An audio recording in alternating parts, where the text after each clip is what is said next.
Comincia oggi il nostro tour tra gli edifici pubblici della città per visionare chi esponga l'obbligatoria bandiera con il leone di San Marco, così come previsto dalla legge regionale. Gonfalone Veneto che dovrebbe essere esposto nelle sedi dei comuni, nei tribunali, caserme e prefetture, multa fino ai 1.000 € per chi non la espone.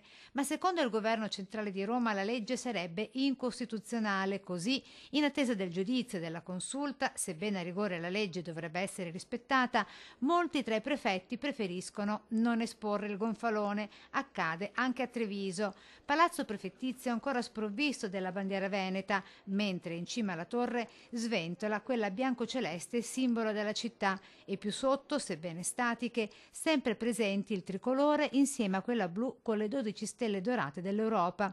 Ingiustificata per questa ragazza l'assenza del gonfalone veneto, di seguito le motivazioni. All'interno della nostra bandiera c'è addirittura il simbolo della pace, quindi è una bandiera che è ricchissima di significato e sarebbe veramente giustissimo che venisse esposta in qualunque edificio pubblico ed istituzionale. Se mette la bandiera con il Leone San Marco si fa una pubblicità di partito.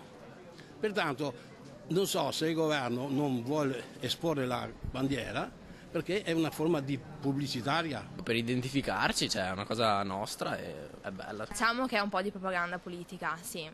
Diciamo che da un lato lo è, da un lato secondo me comunque è anche una cosa per dire oh siamo qui, cioè non è che siamo scomparsi, non è che i nostri nonni, i nonni dei nonni, cioè sono vissuti per niente, ecco, quindi abbiamo una cultura come tutti d'altronde, no? Come gli altri stati proteggono la propria, io penso che sia giusto noi di proteggere la nostra.